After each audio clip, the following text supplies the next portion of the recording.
I can just see you doing that, coming into my hospital room saying, I'm here to change your catheter.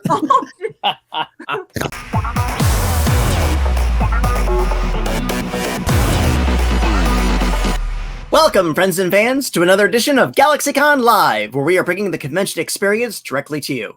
And today, we are joined by the hero of Etheria and the scourge of Eternia. So without further ado, let's invoke the magic of Grayskull, Filmation, and the Mattel Toy Corporation and bring them out.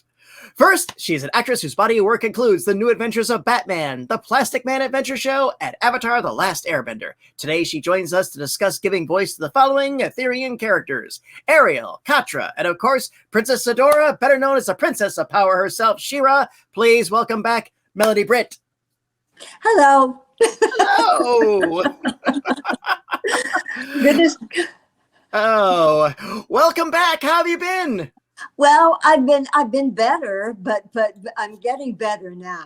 I know. It's not been great. Me too. We've had our audience. We've had a little technical snafus at the beginning of the show, but you are here. You are live, and as always, we're so glad to hear you. So it's like Thank you. Me too. I'm sorry it's been a rough year, but you know, the year is almost over, and we're looking at 2023. And as always, I look into the new year with optimism. Me too. Oh, absolutely, absolutely. Well, my dear, it's always good to see you again. And before we bring out our next guest, could I get a Neil Hawkman? Me? Yes. Tell him this. On your knees, Hawkman. On your knees. Never gets old. Melendy, okay. so glad to see you again in good health and good spirit. Me too.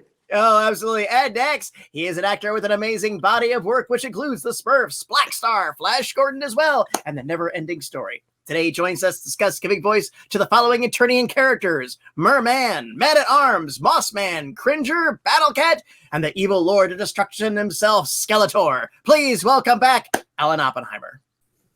Hello there. I once mistakenly laughed like that on an escalator, and it damn near threw me off.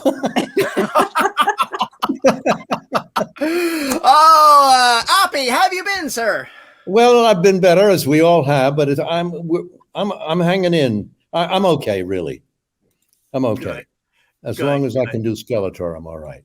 Oh, okay. You know, well, Skeletor and Man-at-Arms and Cringer. It's again so many voices for both of you. In events like this past, I used to introduce you guys with all the characters that I could pull from that site, and that was just on and on and on and on and on, which kind of leads me to my opening question I'd like to throw at you. I don't think I've tossed this at you guys before.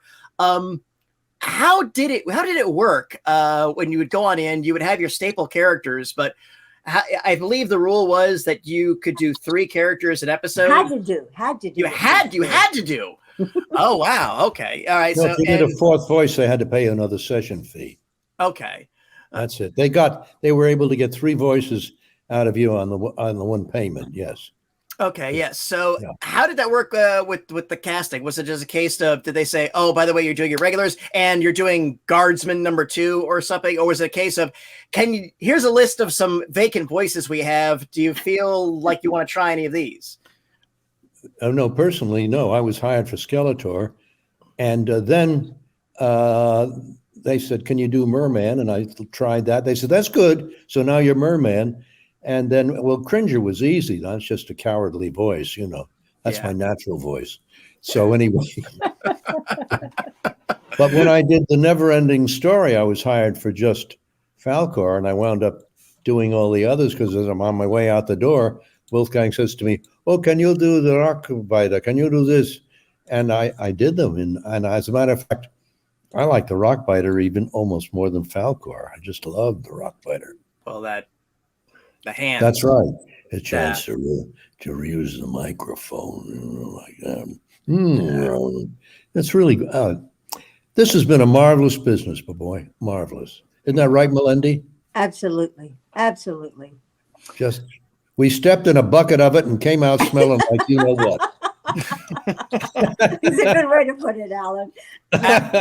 For me, when we, the reason I say we had to do 3 voices was because when I first started doing animation, I'd been doing commercials and things like that before, but then the rule was basically that you should be able to do 3 voices. But on the She-Ra thing, I was only hired for She-Ra. Of course, she had 2 voices. She had Adora and then she had She-Ra. So you had to have one person doing the 2 voices. But then after that, when we would go into the studios, I wasn't hired for specifically another voice, but then when we would go into the studio for the shooting that day, we'd all sit around and read the script. And if there was a new character, they kind of said, okay, you do that one and you do that one. Can you do that one? Okay. And that's the way it was. And some of them were really minor characters that didn't really have a name except boy and things like that. Troll number 7. Yeah, exactly. But you had and sometimes those were fun because it was like, oh, I can do that on that, and no one would ever know. So that's kind of how it worked it. But on the He-Man's show and that Alan did, the Masters of the Universe, I would think they had to get the voice they wanted for the main roles, that carried the show through. So that was a little different than the others. And they would be, if you were the lead, one of the lead characters, they'd have to be a little more selective about. Exactly. Yeah. That was the brand of the show, basically. Yeah. Those characters. Yeah, I mean, Alan, of course, was a machine and did so many primary, secondary characters. But they couldn't ask you to do too many villainesses. I just stole from myself. I plagiarized myself in other series. Oh, yes. I just did Skeletor with a little twist. Yeah. Evil. What, I forget the name of the game. It's the same as Skeletor with a little bit of a twist, Yeah. Well, that happened with me with the She-Ra thing too. Particularly after the series was over, and because they would hire me for that kind of a person, not a superhero, but she was like when Alan and I did Transformers. Alana was very, very similar to She-Ra. Oh, someone's calling, Alan. I am not going to answer this. No. I have no idea. It's probably a spam call. So there you are. Okay. Well, at least the election calls have stopped. Yeah. Yes. That's over. Thank goodness. Okay. So well, obviously, with other casting directors or whatever, it's like, oh, hey, we love that voice you did there. We're looking for you get that. Do something like that one, okay? And with my voice, particularly on that, unless it was an accent or something else, it wasn't a stretch, and it was just like, oh, they want that sort of thing, Yeah. Sure. But it was fun because the characters were always a little different and fun, and I loved being Alan's love interest in Transformers when we'd been such dire enemies. Wait a minute. We had a scene You don't together. remember? No. We had a scene together in Transformers. Yes, honey. We had a love scene together. Yeah, you're in love with me. It's just the story of my life. I just cannot remember them all. I'm sorry, Melendy. I know. Well, I never took you to dinner or sent you roses or anything. Not then. Not then.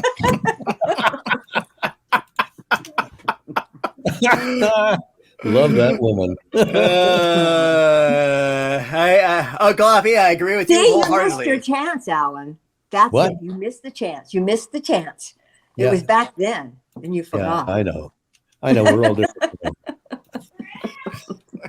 Oh. Attaboy, put him on there. Oh, all right. Hey, we are good to go to our audience questions. Thank you for indulging that little bit of animation history with me. I was always curious how that process worked at other shows and stuff. So, plus, I imagine doing those throwaway one-note characters just gave you an opportunity to maybe just try out a voice that you couldn't sustain for a regular character, but it's like, okay, I could go, I will destroy you. You know, something you couldn't do for a full session. That's very true. Yes, a throat ripper, and I'm very sorry that I ever started it because they brought the character back, and I was scared to death I'm going to have blood on the page, like an actor I know did. You know, yeah. Oh boy, what a mistake that was. Yeah, I did a video game once, and I literally could not talk. I was scared to talk for 3 days because it was so bad, really bad. Yeah. Yeah, I've whenever we've had animation workshops and stuff like this way too.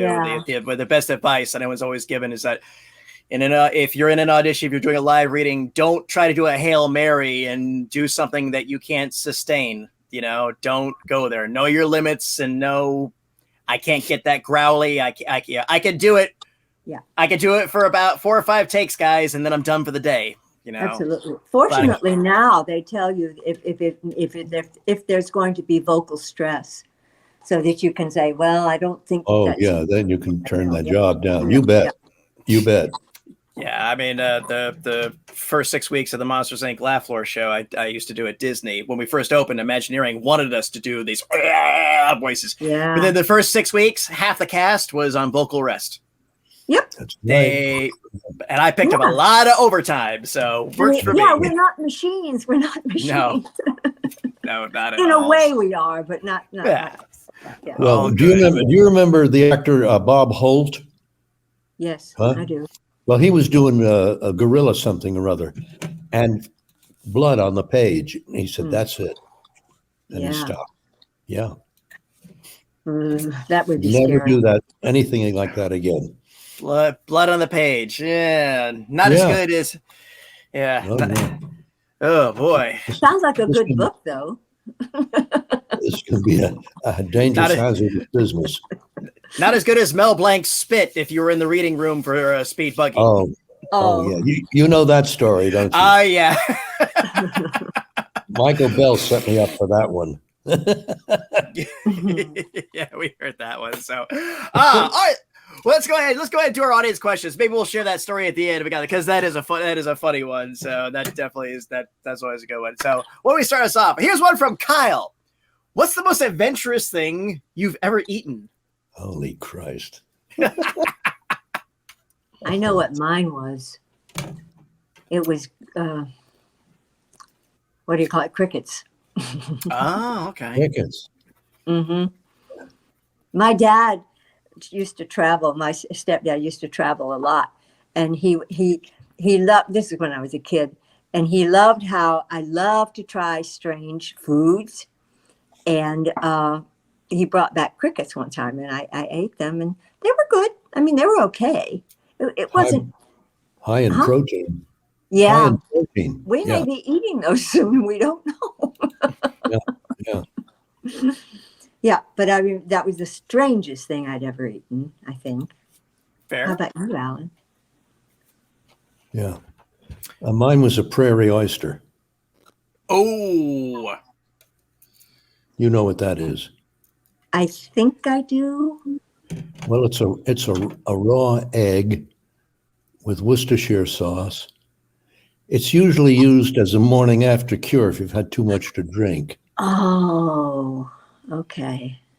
But you got to hold your nose when you drink it the first time. Well, I could just thinking about it. But I love the name of it, a prairie oyster. Yeah. Mm-hmm. That's different from what I was told a prairie oyster was. So please tell me, what do you think it is? I was told a prairie oyster was a something that came from a bull, which I don't think would be eaten. Yeah, that's what I thought it was. Oh, well. But you had a drink that had nothing to do with that part of the bull's anatomy. So no, but I know what you're talking about, and right. Nobody ever offered me that. Okay,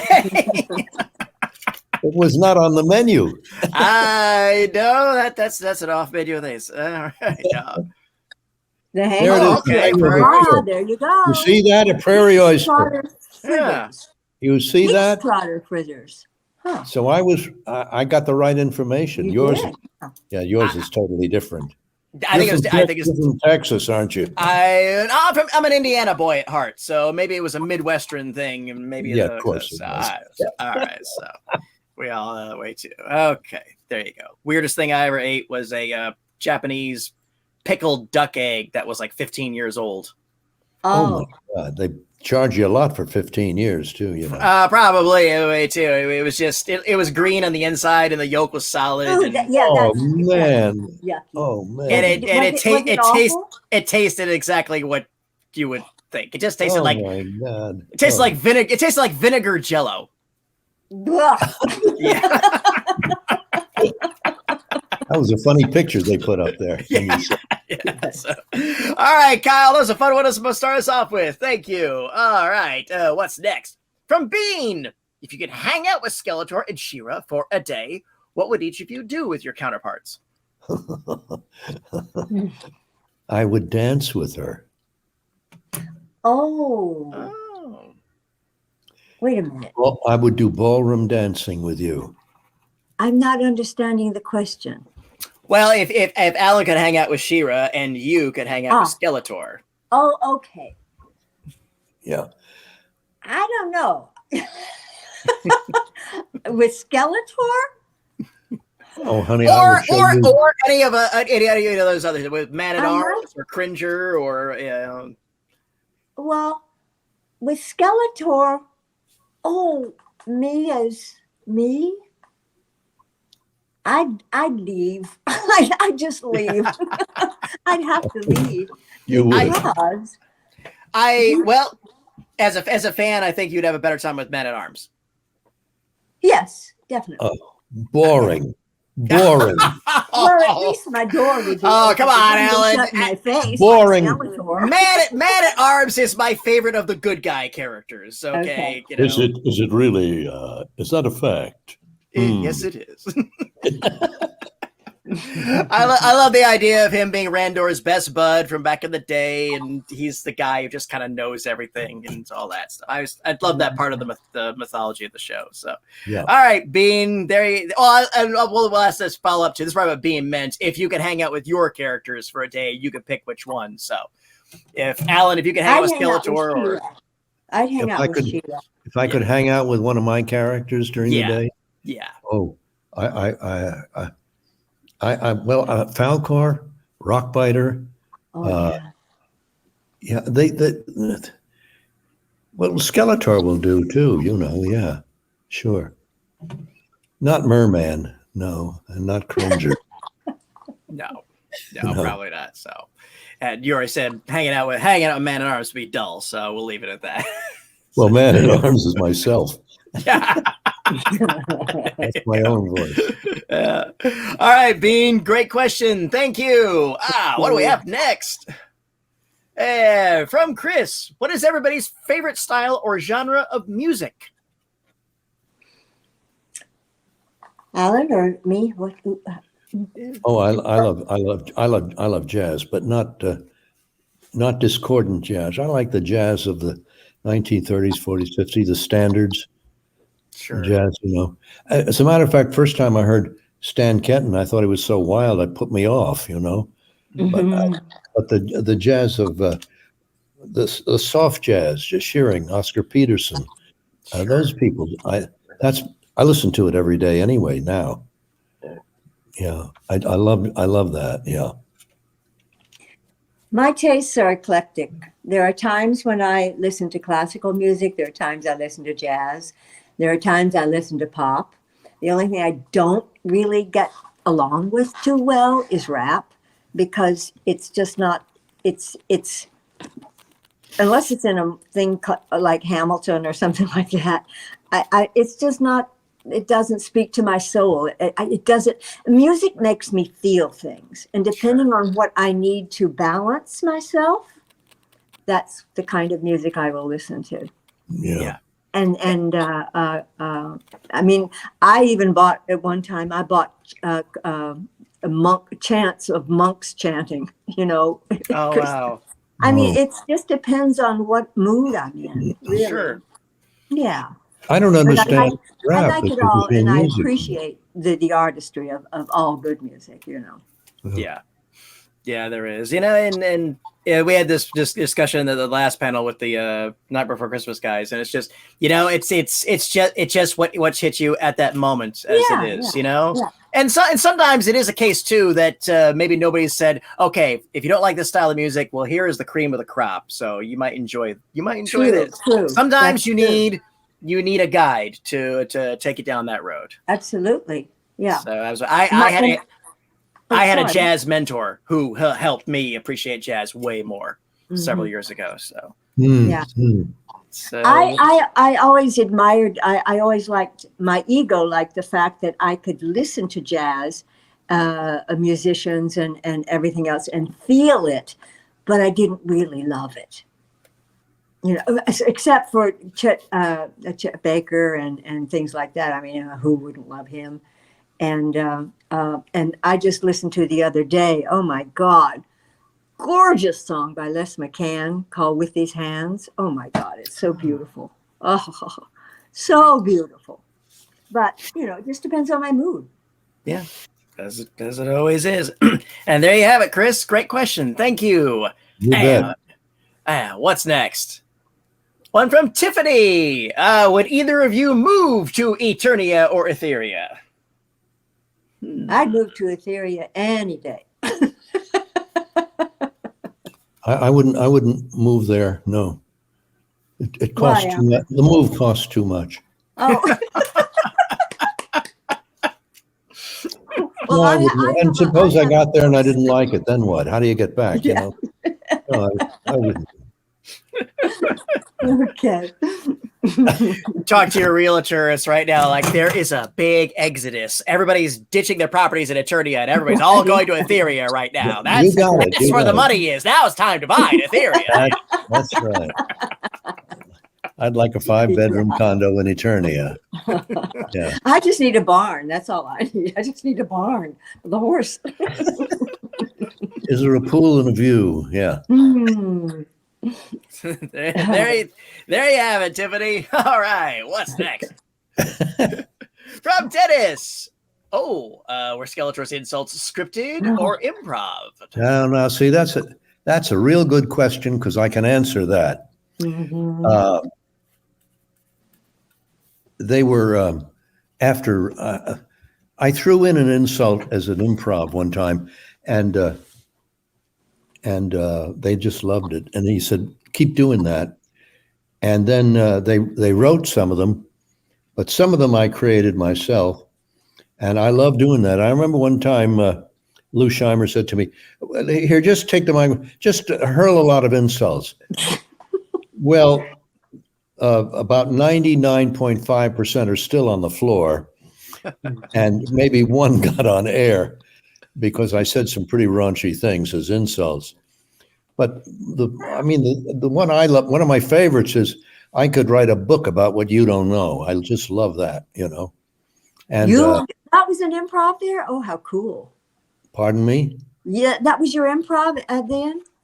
I don't know whether they wrote that or I can't remember which, but after a while they really wrote some wonderful things for me, you know. When they saw that I could that I was a natural insulter. And that's why we had so much fun. That's right. And John Irwin and I just tossed those things back and forth, and Lou Scheimer loved them, and most of them he incorporated. Yeah. Now, wasn't Lou something special, huh, Melendy? Yeah, he was amazing. He was really, what a special person, you know. You bet.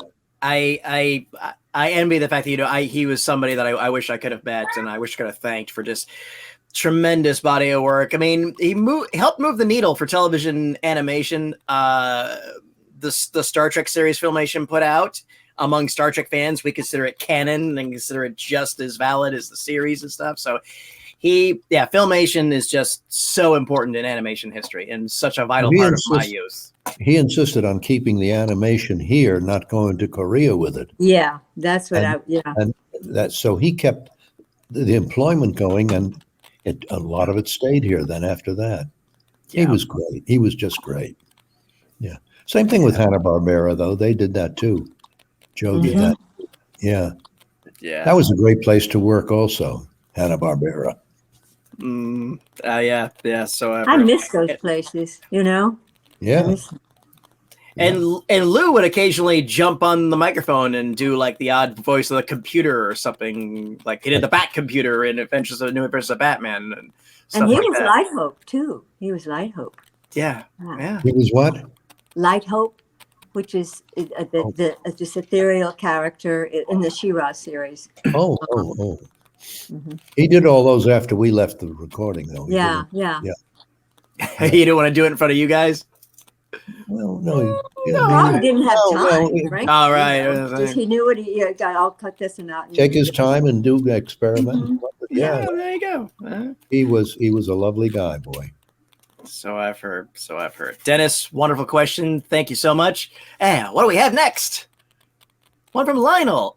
What do you do before a recording session to get into character? Nothing. I was already into character. Yeah. For me, with She-Ra, I just tried to center myself, and but Yeah. you know, it's just apropos of what we were just talking about, the Filmation and Lou Scheimer. The minute you got in there, you know, you were doing your thing, and he made it so easy. He really did. Yeah. So you never had to quickly adjust yourself to anything. Everything was very smooth. Went very smooth. Yeah. There you have it. Yeah. Sometimes you wouldn't hit it. You'd come in one day, even after you've done the character for, several months, and you come in and you didn't hit it, and you'd stop yourself. Wait, what am I doing? That's wrong. And you'd retrace and reprogram and do it yourself. Yeah. But it was like a vortex of creativity at that place. That was what my feeling was. You walked in and you knew that the creation was just all around you. And if you feel things like that, and I did, it was just great. It was just made it wonderful. Sometimes you walk into places and it feels cold. It feels stark. It feels rather one-dimensional and empty. So you have to draw from yourself to get everything you need, but not there. It was all there, and you just absorbed it. It was great.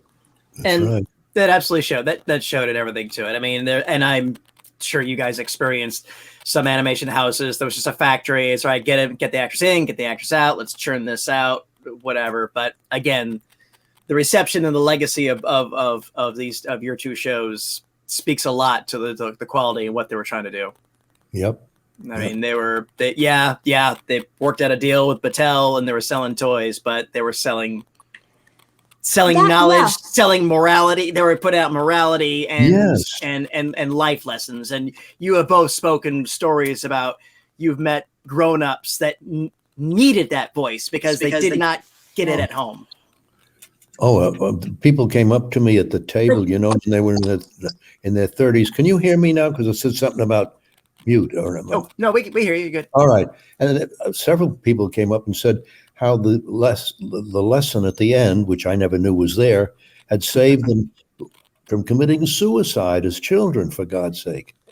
I mean, I was doing a cartoon show. I had no idea that it went further than that. It took 30 years later to find that out. Yep. Yeah. Are we on? Can you hear us? Are you saying something, Melendy?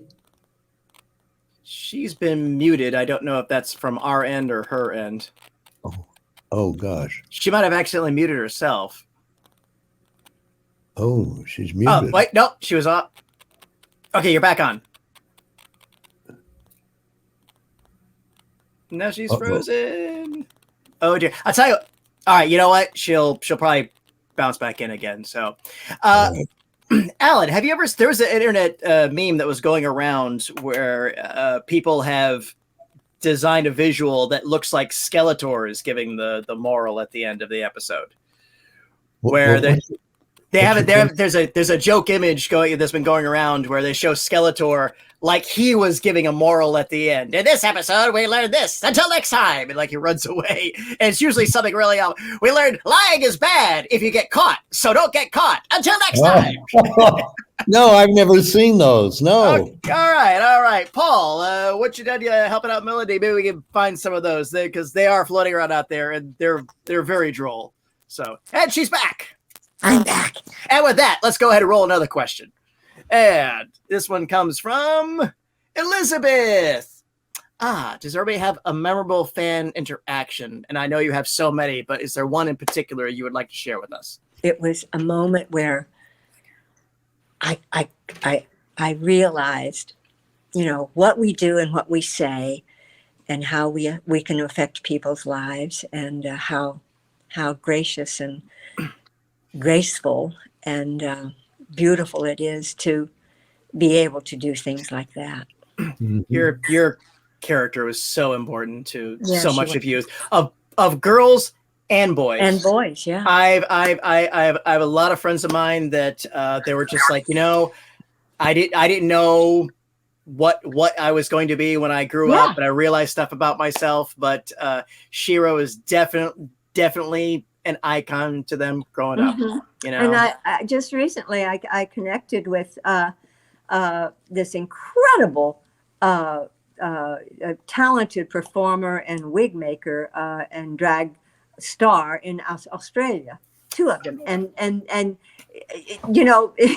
it was so cool to and she does the best impression of She-Ra I have ever seen in my whole life. It is incredible.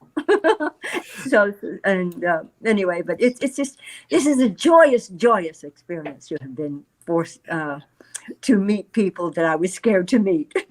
There you go. And we can hear you fine now, so we're good. Oh, good. Okay. Absolutely. Yeah, for a while it sounded like an old record with the pops and the scratches. It's charming in its own way. So Alan, I know you have so much to choose from, but is there one in particular you can share with us? Well, there was a woman who came up to the table and she was trembling, absolutely trembling at meeting Skeletor.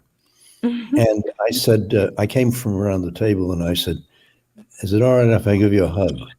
And I did. And you could just feel all of the anxiety leave her body. Her husband was standing over there and he just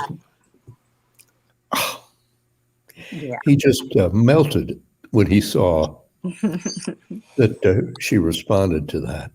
But I had to show her it's okay, it's all right.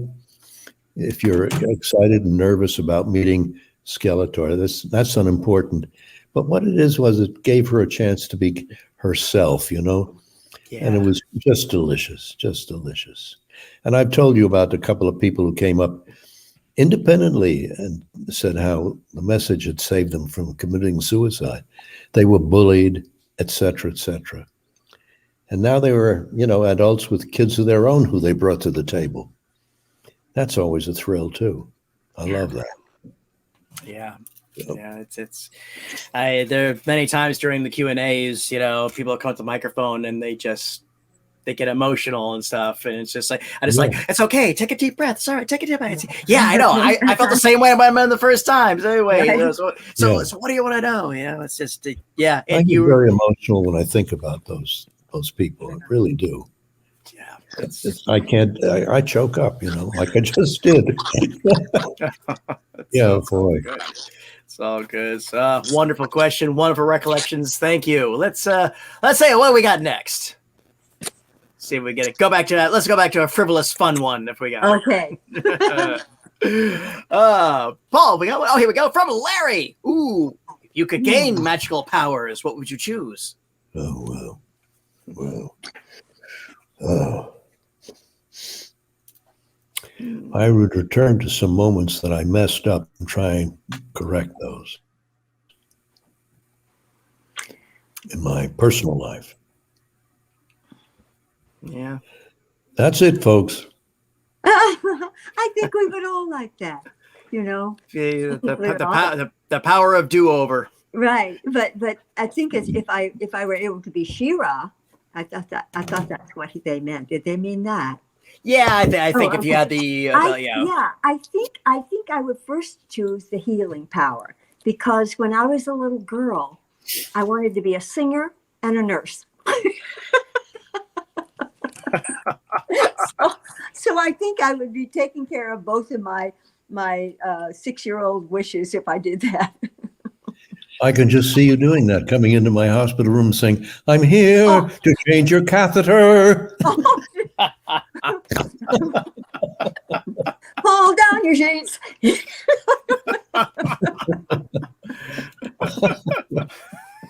Oh, Lordy.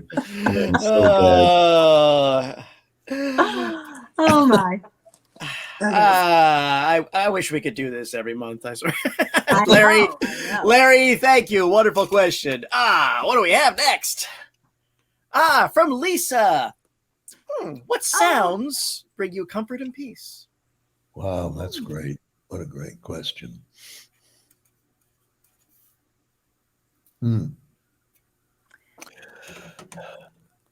Well, some classical music. Yeah. I can't be specific about that. And there's a couple of singers like Jerry Southern and people like that just, that's it. I'm there. Yeah. There's some singing. Yeah. For me, I think it's like, when you're just about to go to sleep or when you've rested from the day, it's just to be able to see how blessed I've been and and gratitude that gives me comfort and that gives me peace. Just like those things I just talked about, helping people. When I think about those things, that gives me comfort. Yeah. Nice. There you go. Yeah, and I'm sure you do the same, Alan. I'm sure you do the same. Yeah, I guess so. I hadn't thought about that. Yeah, but I bet you do. And you don't even know it. Yeah. Well, that is true. People have said after many years, you did or you said, and I said, geez, I didn't know that. Yeah. So many things we've forgotten. I found out not too long ago that I took someone to the hospital. I didn't even remember it. Yeah. Just the right word at the right time. Yeah. You don't know that you're having that kind of an effect. You don't. But they never forget it. Mm-hmm. That's true. Yeah. I will always enjoy the sound of the ocean. That will. Yeah. That will give me too. Mm-hmm. Absolutely. Never fails, does it? It just never fails. Yeah. That is it. That's true. Well, thank you, Lisa. Great question. Paul says we got a funny one, so let's go ahead and go. Paul, lay that on us. From Anonymous: if Skeletor and She-Ra were in a band, what would that band's name be? Oh my God. Not the band you wanted. That's great. Yeah.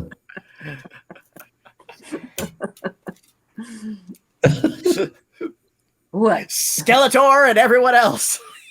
I don't know. No. The royal boobs. Oh, that's good. That's clever. That's what you say. Yeah, the royal boobs. Skeletor and the royal boobs. I think that's wonderful. Yeah. Yeah. Let's patent that really quick. Copyrighted. That's great, honey. Yeah. But you always say you royal boob, I know. Yeah. It's a marvelous name for a group, though, the Royal Boobs. It's kind of cool. And now, ladies and gentlemen, the Viper Room proud to present Skeletor and the Royal Boobs. That's right. Oh, well. Oh, my goodness. Okay, Alan, we have some of those Skeletor memes, so we're gonna show a couple to you, if that's all right with that. That became an internet joke where they were decided, hey, if Skeletor did the moral at the end. What's HR? Human resources. Oh. The only difference between flirting and harassment is your level of attractiveness. Boy, that's wonderful. Oh, That is funny. Let's go. Paul, we got another? He said he had a couple, so maybe not. Going once, going twice. Oh, wait. Gotta go. Catching up on me. Oh, Jesus. Story of my Well, life. you know, if you were, well, you know, wearing a That's leather when- skirt and all that. So there you go. And another bit of He-Man and possibly this will affect She-Ra as well, is that I know in Europe they're doing a brand new collector's 4K restoration of He-Man: The Masters of the Universe. really? And yeah, they're really going the full brunt of it there, because I guess the original negatives have been lost or something to that effect. So they've taken the 3/4 inch video, they've scanned it, they're restoring it, they're blowing it on up. So Wow. hopefully this will get a domestic release, and hopefully we will see She-Ra as well. Is Mattel doing this or no? I don't know. This was on a podcast. I'm sorry. I should have looked it up. I remember this halfway through. I should have looked it up beforehand. But I know that a podcast I listened to was singing I don't its know who owns praises. that now. I don't know who owns it. Yeah, I know it's gone through Like, so many. But I don't know who owns it. No. But Patty, did you know as well that the Masters of the Universe He-Man series type of things, all of those are now in the Toy Hall of Fame? Skeletor. Oh, I heard. Yep. Did you tell me I didn't that? say She-Ra. I told you that. Yeah. And I had seen it on a news blip. You know. Did you tell me? You told me it was in I a told you museum, a toy museum. It's a Toy Museum Hall of Fame. It's called. Yeah. Oh, because I told Neri about it. He looked it up. He says, I can't find that. Oh, okay. Well, All I told him wow. was toy museum. Uh-huh. Yeah. Neri's pretty capable. If he couldn't find it, then well, I'll look from my end. Everything else too. So the main thing is that, again, this show's legacy continues on. There have been new permutations and stuff like this, the 2 Netflix series and stuff like that. But again, you know, it's like, and it's all equal. We've talked about this before about I don't compare new versions to everything else. Both of you had your versions, and everybody else is in their lane, and nothing is that better or worse. It's just different to everybody's tastes. This is the classic series. It's the original series. It's the classic, you know. So Yeah. and at least that's how I went up, because when the other series came out, I was like, well, what am I? I'm the classic series. Yeah, the original series. Yeah. Yes, absolutely. And but if you live long enough, everything you're going to be classic. So you know. Absolutely. Well, Alan, Melendy, any final words for our audience before we take our leave? No, I wish we could go on for another 2 or 3 hours. I love this. Thank I you really do. for all of you who are tuning in. I'm so glad, because I missed talking to people that I can't see, but who I know love the series, and I'm very grateful. Thank you for coming. Yeah, that's right. Oh. And Patty, good to see you. Oh, good to see you, my dear. Good to see you, Uncle Hoppy. You're number one, kiddo. You really are. I try my best. As always, thank you for joining us here on the GalaxyCon virtual stage. Thank you to our audience for joining us. And as always, thank you for those great questions. Hope to see everybody again soon. Until then, bye-bye. Take care. And remember, friends, smiles are free, so spend them often.